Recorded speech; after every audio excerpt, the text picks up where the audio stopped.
Uh, I have this. Can everyone hear me okay?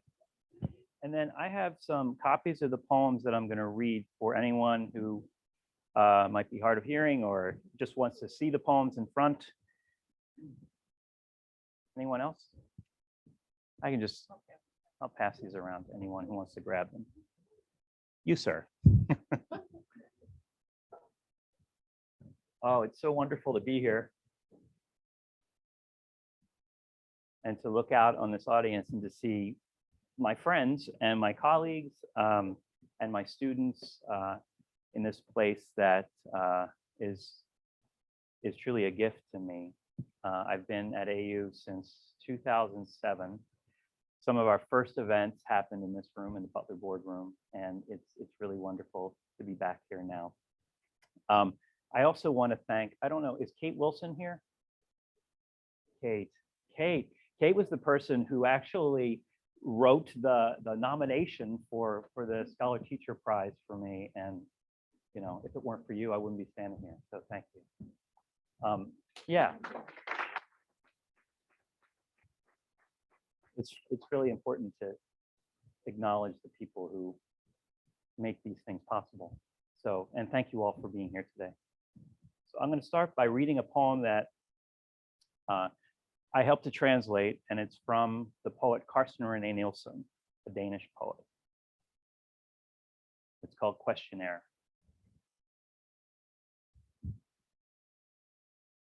You are lying in the dizzyingly high grass. You remember it as an aurora borealis, an insignificant brief happiness. Or you're thirsty and dream about melting glaciers, chipped cisterns, reservoirs without boundary, nights on your back on irrigated fields. Or you've fallen in love with the world and sit in a library with the first edition of the Belgian astronomer Keplinger's catalog of 10,792 stars, a register of all the world's totem animals, a book on mushrooms that grow only under our duvets at night, a natural history of the glove. Or you're here right now.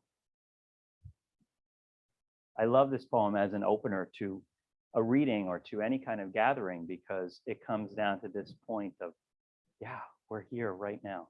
And how odd it is, how absurd even, that we're all here together in this moment and what it took to gather us all here. It's the kind of thing that poets are paid the big money to think about. But I also love this poem because if it weren't for this poem, I wouldn't be here right now. And it's a strange story. In 1995, I was living in the Czech Republic and I spent Christmas in Denmark. And a friend of mine named Jens took me over to a friend of his named Michael's and a little apartment in Copenhagen. It was snowing and cold. And Michael took a book off the shelf and said, here's a poet that you would love. Too bad he's not translated into English, but here's a poet that you would love. His name's Carsten René Nielsen. He's this young guy who's winning all the poetry awards in Denmark. And he read me this poem about a tooth found in a factory parking lot. And I just fell in love with the poem. And I thought, I got to get in touch with this guy and find out if there are any other poems available for me to read. So based on that impromptu translation, I was in contact with Carsten, and Carsten wrote me back and said, there are no poems of mine in English, but you and I can do some together. I'll do the literal translation and then you fix them up so it sounds like a native speaker has written them. And I thought, okay, let's do 2 of them. So I did 2 and I sent them to a magazine and they got taken by this magazine. Then I did 4 more and a magazine wrote me back and said, can we have 10? And then the next thing you know, we had a whole book. And that book came out in 2007 and AU posted an ad for a job that needed a translator and a poet. So I would only have been half of those things if it wasn't for this poem and this poet. So I'm here right now because of a poem. I thought what I would do today is a little excavation, because my book Ice is actually about melting glaciers. It's about things underground that appear as a result of trauma and change. Memories too, not just physical things, but also abstract things that bubble to the surface as things melt away. So we're going to go deep into some of my older poems. And this first poem is the first poem of my first book. It's called Blessing for the Liver. The heart with its lies is a lesser thing, neither dangerous nor kind, the serpent, the lonely. And the brain is where the world once fell from the smallest tree in the orchard. The apple, my great-grandfather, carves with a razor for eternity, twirling it in his hands to eat the delectable fruit we're too much of. But cut the liver from my body intact, which faced all my poisons. No wonder it's the bearer of the soul, stone at the end of my life. So this first book was written while I was living abroad, and I was in this town called Ostrava, smaller town actually outside of Ostrava, called Fridek Mistek. And in September of the first year that I was there, we took the students to Auschwitz-Birkenau by bus over the Polish border, and ended up touring the camp and then traveling through the town of Auschwitz, which the German army, the Nazis, called Auschwitz. So this poem is called Auschwitz, and it's about the things that I saw in that town, but it was also about people in my life at that moment, and about the preciousness that comes when you live abroad. And those of you who have, you realize that there's a preciousness that comes of the words that you can speak, or the words that you can understand. And also just the preciousness of your own language when it's shared with somebody who can understand you. Auschwitz. Days the crowds emerge at 3 p.m. In September, performers emerge with their stands. The doves unfold like paper in a street magician's hands. And the new money is good for bread, and the old money for salt, yeast, sugar. The old money in one pocket, the new in the other. On the table, we keep a dictionary. It takes minutes for Nika to say, "You are tender," and me back, "You are tender." The bath, the white tub, Turkish coffee on a white chair. For a long while, I've been too fast to talk. I should take my time with words. The words are precious. An hour for the coffee on the fire. A dove. One of the things that began to happen to me living on the margins, you know, in a small town, outside of a small city, outside of the center of Europe, was that I started to pay attention to the ways that the sounds of words lended themselves to how words mean. Like the word dove, the flat, blunt front of the dove, and then the tail of the dove, and that sound of the V, and that little bulbous vowel sound in the middle, dove. It's one of those untranslatable words. You can't get dove in any other way, in any other language. In my second book, it was called The Clearing. I wanted to try, this is a joke really, I wanted to try to clear away the influences that had gotten me to that point in my writing and to write something original, which I realize now I'm still trying to do. But that book became about the first literature classes that I was teaching out in Colorado, and all of the stories about these authors that I was sharing with my students and the ways that they kind of sparked my imagination. So this is called Lorca's Passport. And there's a beautiful photograph of Federico Garcia Lorca that he used for his passport to get to the United States in 1929. So this is 7 years before he was assassinated by the nationalist militia in Spain. He died in 1936. But he went to the United States to learn English and lived in New York and wrote this incredible book called Poet in New York. in the late 20s. This is about letters that he wrote back home and letters that he wrote about his own passport photo that were weirdly prophetic to the things that were about to happen to him. Lorca's passport. In the photograph, we know the poet admired, which we know he called spiritualistic. The vague, spotted bow tie, like a moth, has come to rest slightly crooked at his throat. His shirt glows. The visible portion, an upside-down triangle, or a lily that's open to bear the head from the dark of the charcoal button suit. One eye is shadowed. One ear is black, sucked into his hair.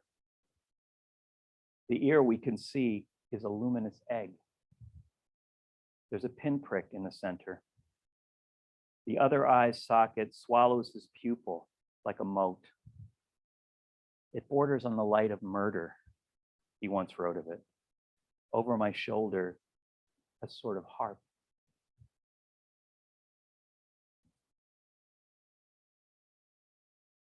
Side work. Great things begin in the periphery. Meanwhile, my father works third shift at the mustard plant. He's around my age.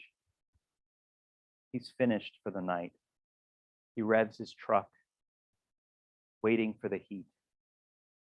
The ladder shakes in its rack on top. The heat is dusty coming on. All this can happen without us, just out of view. It's almost morning. The smallest tools begin to shudder now in their boxes. This poem was also in The Clearing, and it's a poem that to me, of all the poems that I just read, it's a poem that to me is still good in the way that, I mean, I'm hard on myself, I know, but I read this poem and I think, oh yeah, if I wrote that today, it would still be a keeper. But it's not just because of the way I wrote it, it's because it's a theme that's still important to me. And the importance of this theme is how the side work is the best work. It's the work that you can barely see in the periphery of the eyes. We spend so much of our time looking straight ahead and I have to do this today and I have to take care of these things, but it's the things that we barely see in the margins over here that become the things that we remember or become the defining moments of our lives. I tell my students that, you know, we spend all this time pounding on the door of poetry and then things come flying through the window. And it's the things that come flying through the window that are the real poems. I'll just read a couple of more older ones and then I'll get to my new project.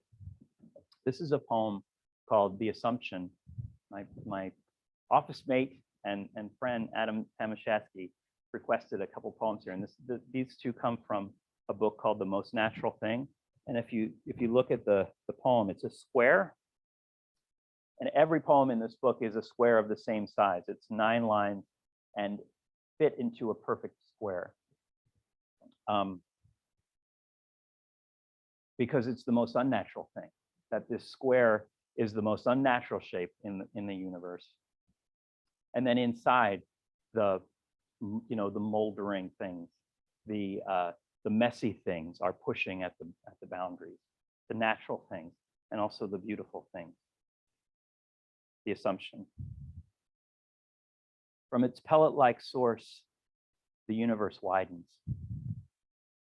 Our car broke down near the fairgrounds that winter. There I once saw the world's tallest man, harrowed by his ankylosis, his knees like liquidy magic 8 balls. He sat in a chair waving at us. Then he rose as if climbing a rope. 5 o'clock, just about dark, the tow truck arrived.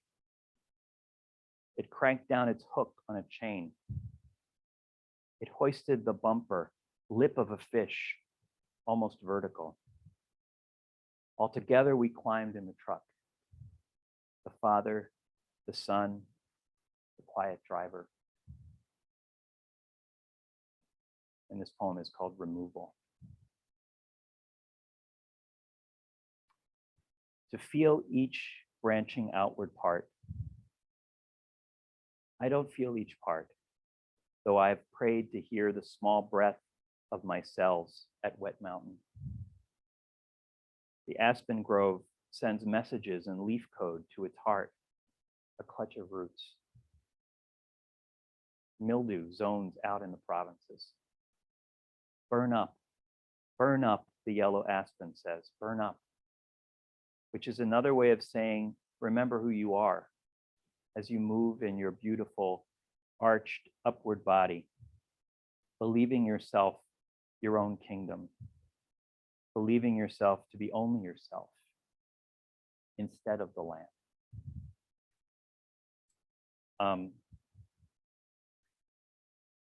I'll jump ahead. How am I doing on time? 4:30. I'm good. I got 15 minutes. Okay. Well, then there's just one more poem that's kind of a predecessor to the ones I'm going to read. And this comes from a 2018 book called Another City.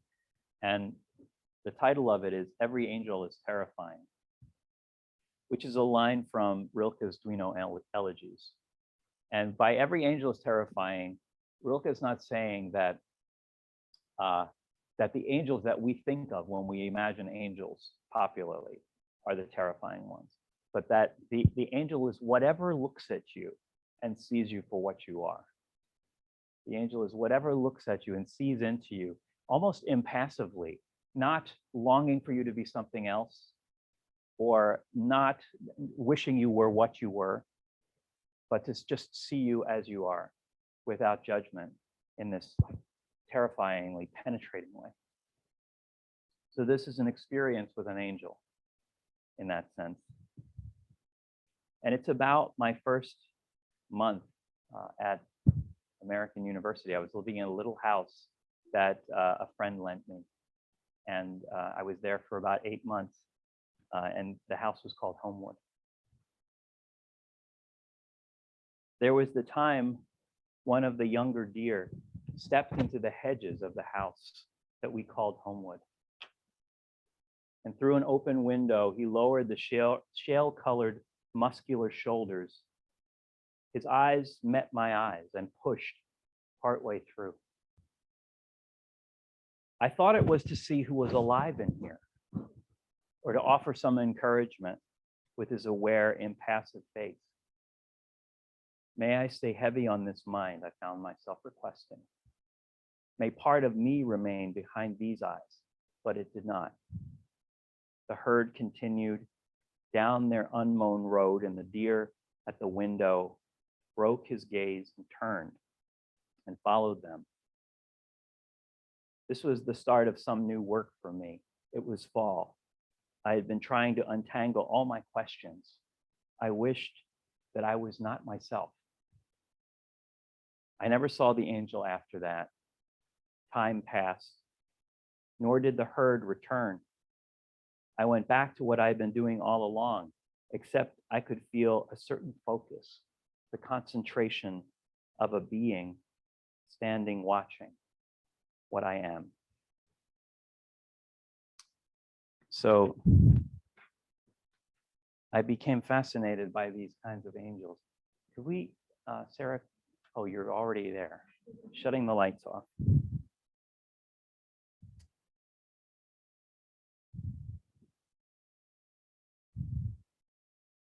Okay, let me see. Can anybody see the screen? No. Wait.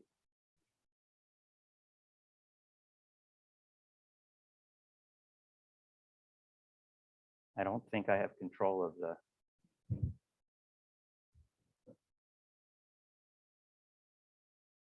Well, here.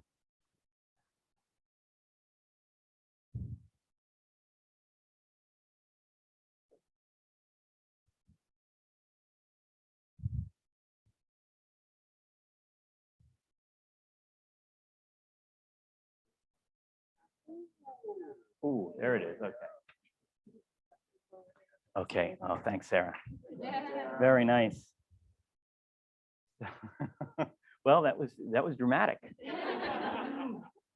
I became fascinated with these kinds of angels appearing, from the hiddenness of the woods, to the point where I guess about 3 years ago, I was tooling around on the internet and I came upon the Siberian Times. And it's a thing featured in the Siberian Times were a series of articles about these ice age animals, 18,000 years old, 40,000 years old, that were appearing fully formed, just lying on the ground to be discovered by little children, and some people going out looking for mammoth tusks, who found something like this instead.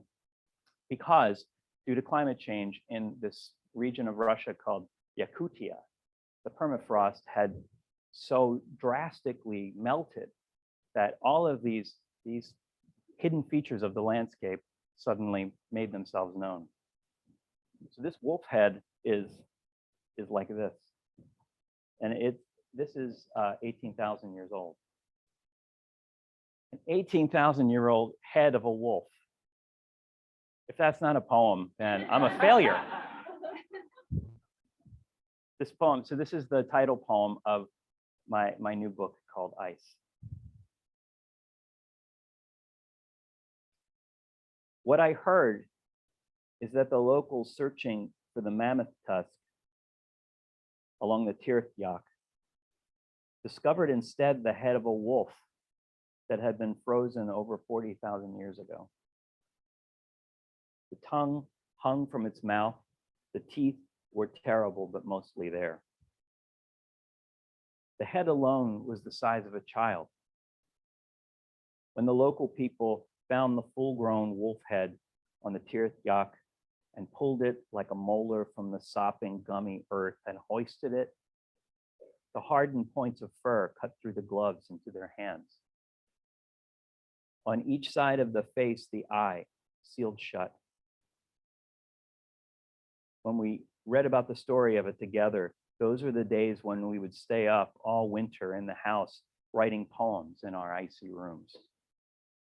You wanted a child. I don't know where that question got buried in my body. The wolf head lived on top of its body, in the valley, on the river, and we cannot know how the head got severed from the heart. The body may have dropped and collapsed into grass roots and larches, or it may have been cut from the wolf, but the head stayed intact, as it still is, as it feels that way now, the heft and the size of a child, cocked sideways in its question on the shoulders of the world.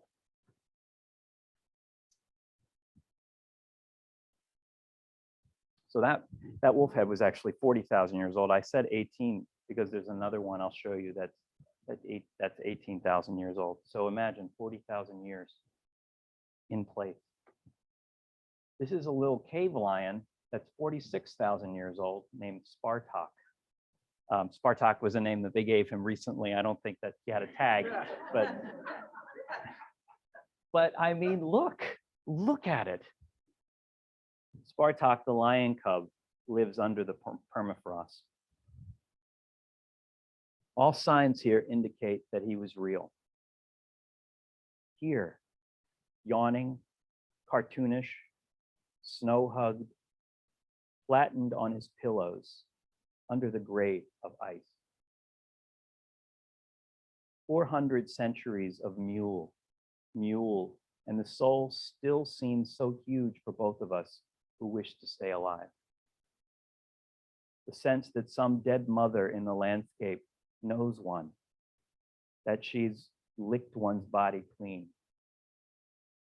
Looking at him now, his eyes closed shut, the fur and cowlick straight up on his back.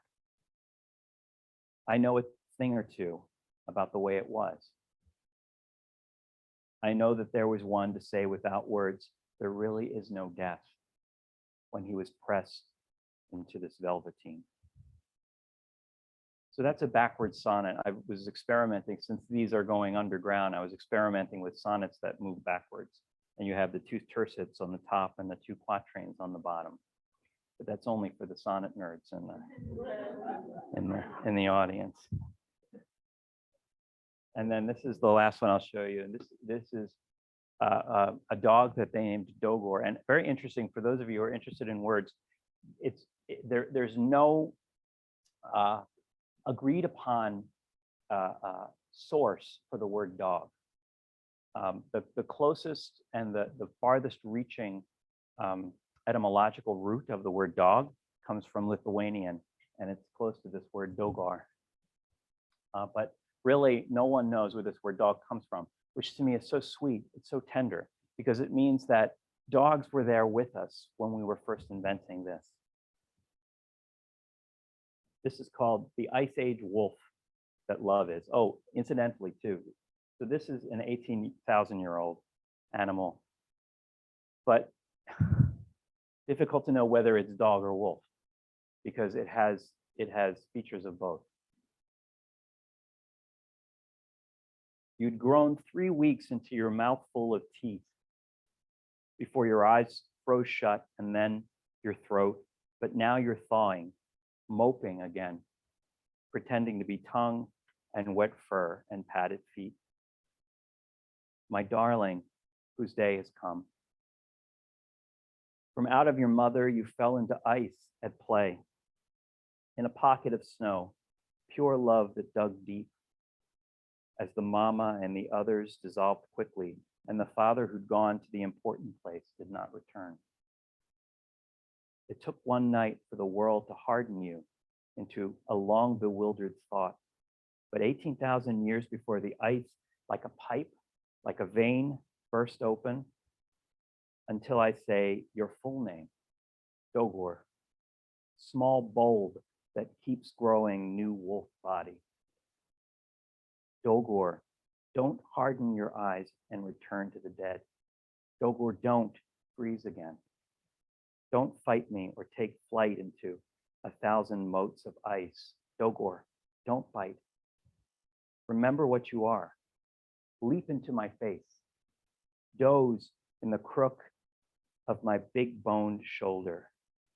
Stay, Dogor. And then there's one more that I'll read.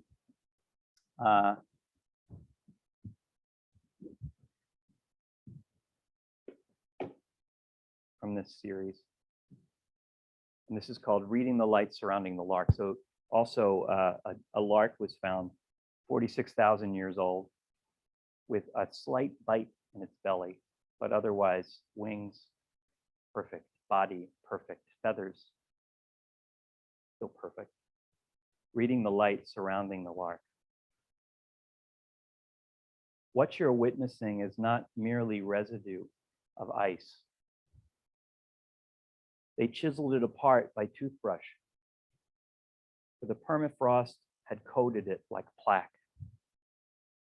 But it was not a tooth. It was not rotten. It was perched underground in its negative tree. It was a lark, and it's always been a lark. Then the underground cloud cracked, melted, and the lark fell upward to our world. To read the light around the lark, imagine you've chiseled part of you away, an old part at the beginning of a succession of your childhood bodies. You fall upward from your previous body out of the melting ice. And when you look back on each body, if you will brush them carefully, if you will chisel what is not you carefully, you will know that each is still bewildered and desiring to stay in what it must believe is the only world, the one that's safe, the real one.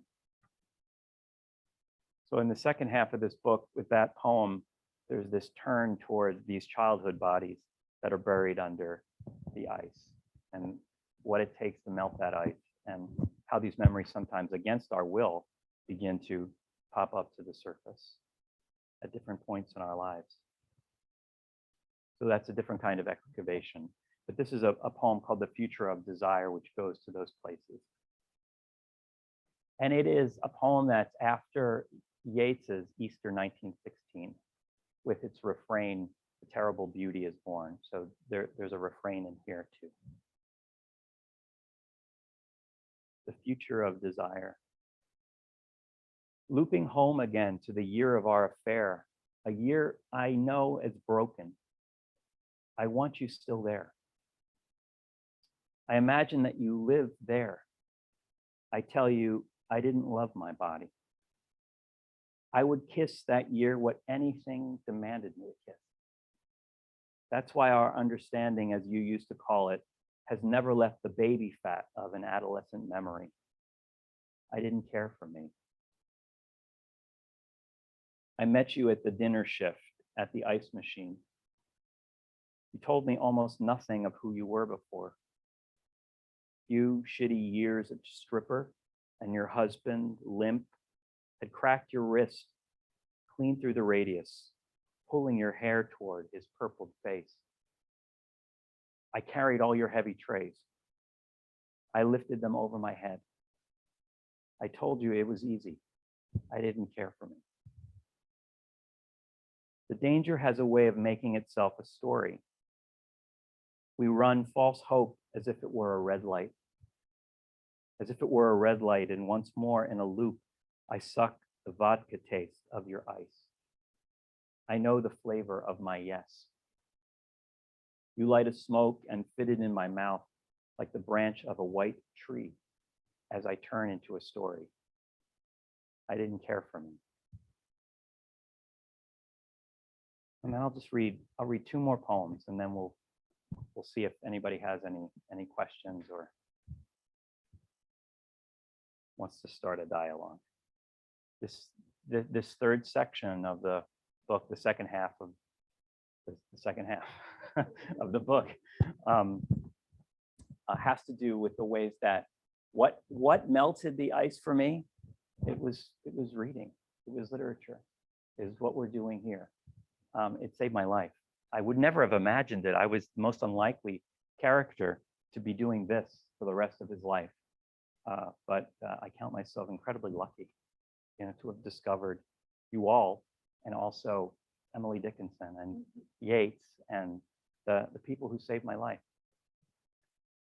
This is called Reading Emily Dickinson in Amherst, Massachusetts. I know how it feels to live in a small leaden room with only snakes and birds as consolation. I know how to imagine death by falling through stories of floorboards, like a poem flutters through molecules, air, and time. It never lands in the yard. The trick is not to die while dreaming of death. That's why the circle of doors and windows here remain open a little. That's why the poems seem often to end in slant rhymes and dashes. That's why the hawthorn cone is never quite in full bloom, but almost. I too come here respectfully. I bow halfway at thresholds. I know how to wait at a completely empty window, holding out my hands. And then this last poem, for those of you who like puns, the second to last poem of the book is called Is, play on ice, and the way that meltedness of character brings us back to Karsten's "You're here right now." So this is the poem to what is. And there's a little epigraph that comes from a 14th century document called The Cloud of Unknowing, written in Middle English by an anonymous monk somewhere in England. For there's no name, no experience, and no insight so akin to the everlasting than this word is. Now that I see its gorgeous consolations, its hard math, its equal sign that conjures metaphor of anything, I know the long life of the word. transplanted into other tongues, its cognates disseminated like eyes. And I love the rhyme surprise. Let there come a calm agreement among strangers, saying nothing, riding in a train. This is. Let there come the apodictic hush of Essa. There is an order that demands I change. Now, nevertheless, whatever is will be frozen as a photograph. It survives from yom to am, freckled like the egg in its retelling. Each iteration, each unique, a Buddhist smile. Each syllable an iron nail. I know the troubles of the word, its passive accusations, mistakes were made. How is and was are the first sparring gods. But it has priestesses and priests. Beloved, you are one, and I am one. Let curiosity be prayer. Let being be the rebel that I frond and crucify, and come to life again, lest I be quiet. I rub ashes on my body. I steal fire. I give you fire. I lower my head. Thank you, everyone. Thank you so much.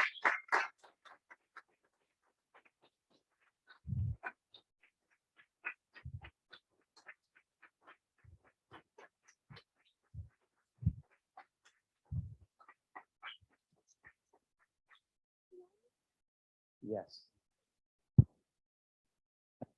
So, Testing. Of the College of Arts and Sciences, and I want to thank me. Another applause. Thank you. And I also want to thank Peter for including me, for introducing me to this crowd. We have a lot of people here, and we also have a lot of people online, and I'm here to moderate some questions and hear some answers. And I thought what I would do is go back and forth, maybe start here with one question. And then for those of you who are online, if you have any questions, go ahead and post them in the chat, and then we'll get to you next, and we'll go back and forth that way. I see a brave soul in the back there with the first question.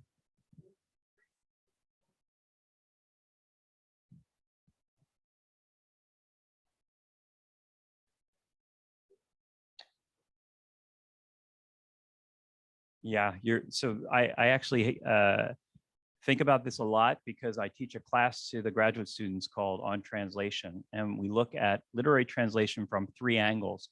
The literal, which is just the meaning of the words, the work of the dictionary.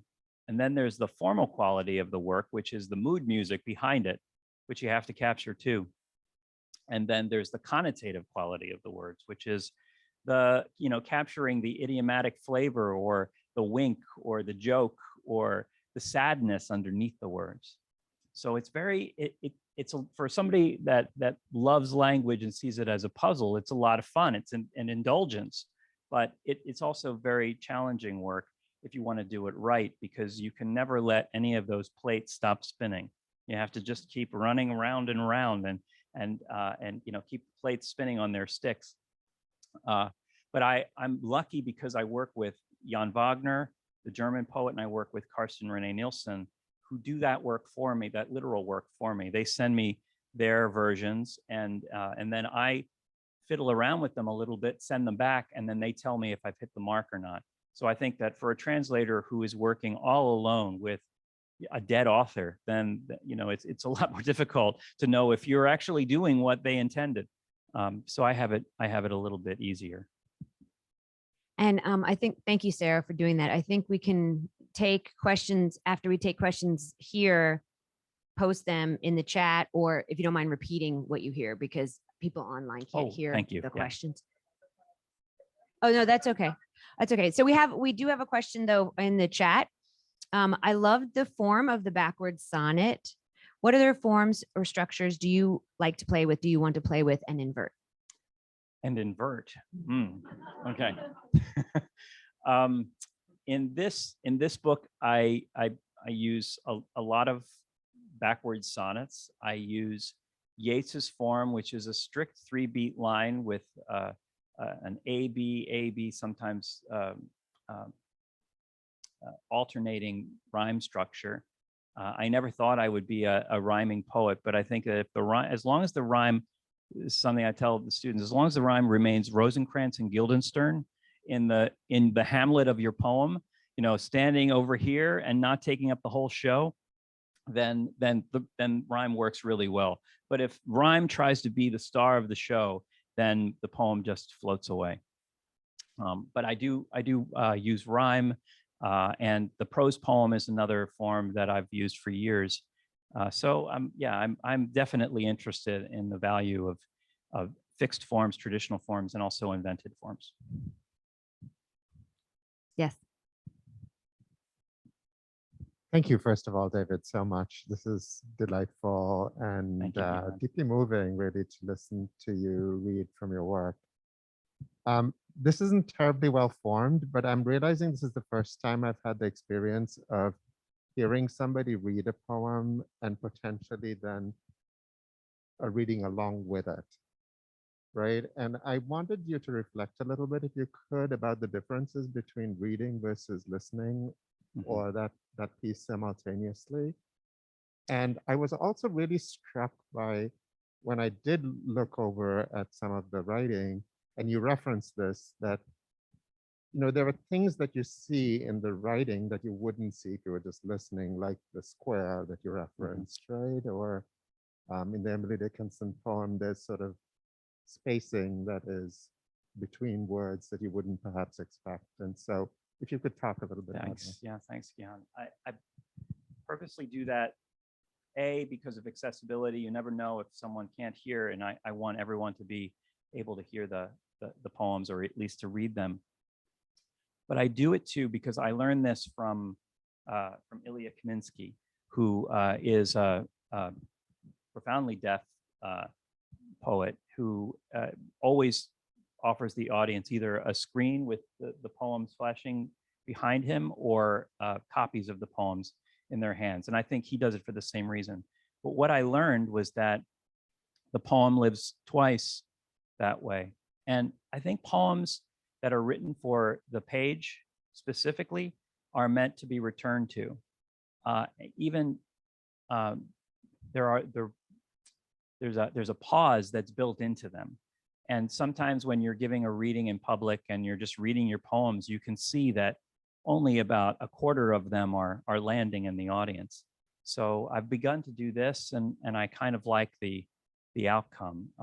If a listener is really interested in seeing what's happening visually on the page along with what's happening orally and rhetorically, then they have the opportunity to go there. Because I do think that poems mean in those three ways. They mean visually with the line breaks, the shape of the poem.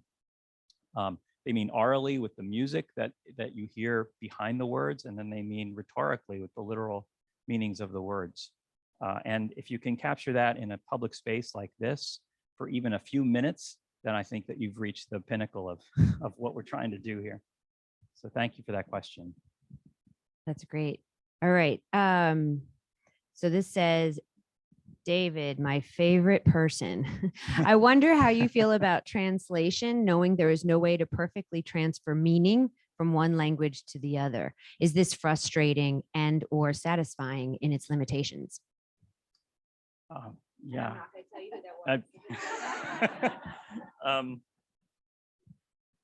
Octavio Paz says that everything is an act of translation out of silence. So we have every word an approach to accuracy, but never complete accuracy. And I think you have to be satisfied with the messiness of that process if you're going to be a writer, because you're using as your clay an already corrupt and imperfect system called language. And Pablo Neruda said, if you want to prove that point, then try to describe silence. As you describe silence, you're corrupting and breaking the thing that you're trying to honor. So we have to be satisfied with the messiness of the project.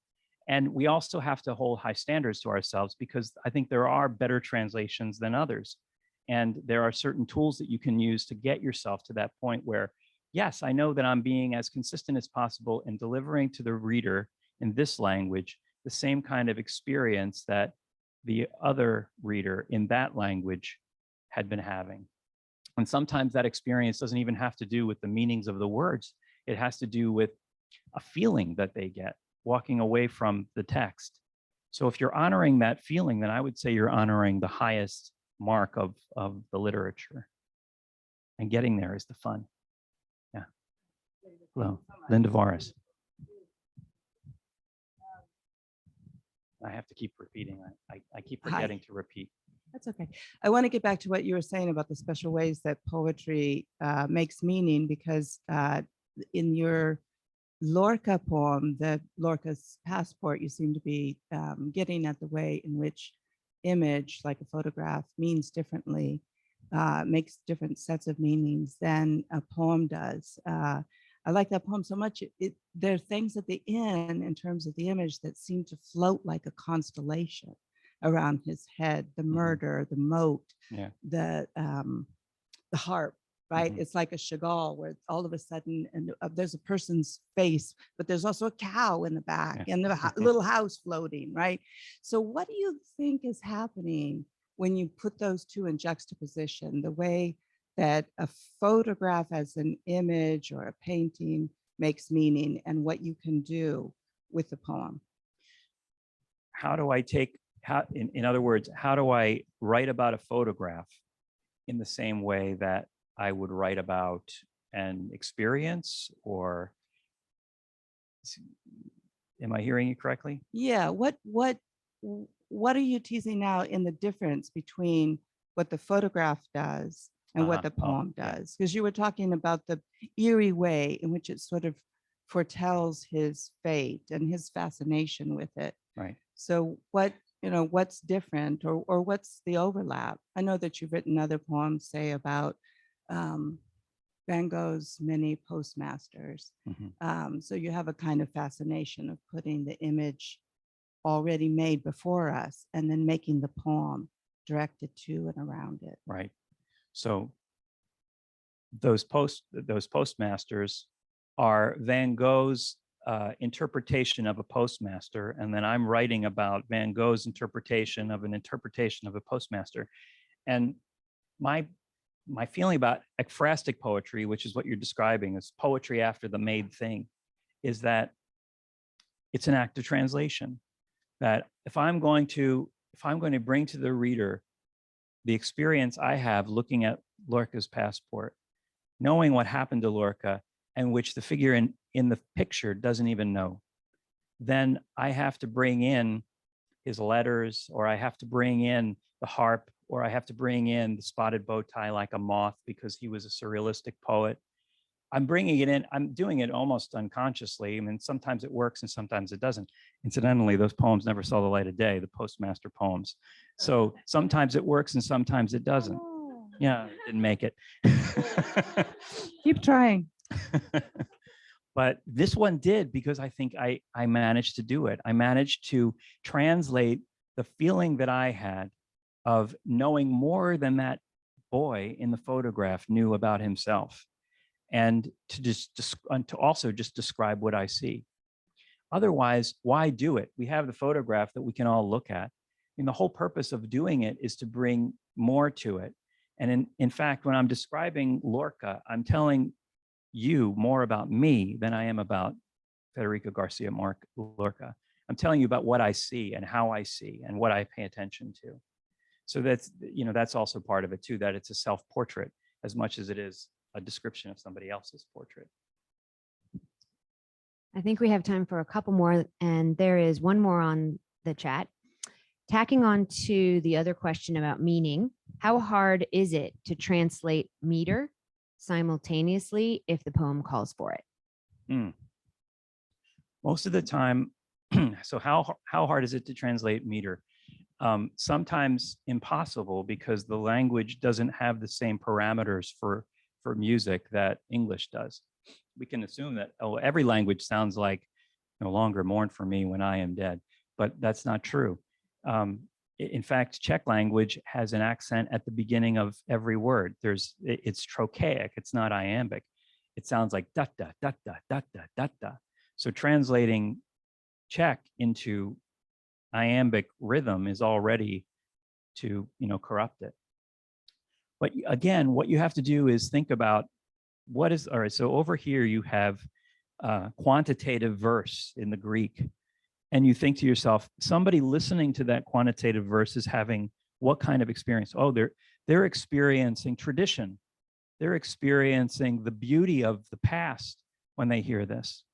And so I'm over here writing in English. I'm not going to try to make quantitative verse in English, because what people will hear is, that sounds strange. I've never heard that before. What you want them to hear is tradition. What you want them to hear is the richness of the past. And so you give them iambic pentameter. And you say that this is translation. It's not sounding at all the same as the original, but in fact, the experience is more consistent with the original, if that makes sense. Last question. Yes.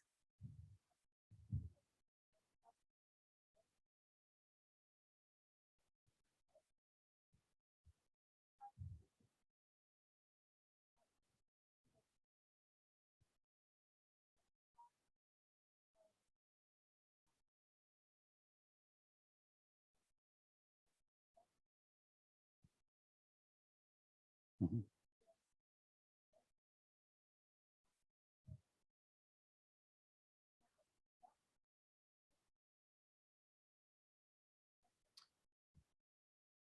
I think the safe line, and that word might be in the Dogor poem too, but the safe line comes at the end of the Lark poem.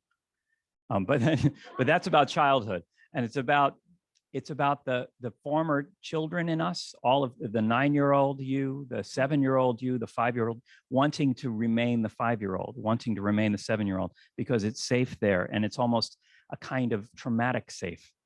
It's a safe that is protected against what might happen, a scared safe in the closet with your eyes closed kind of safe. So that's what's happening in that poem. The Dogor poem, I wrote that poem. If once, I wrote it 50 times until I came upon the Dogor, stay Dogor.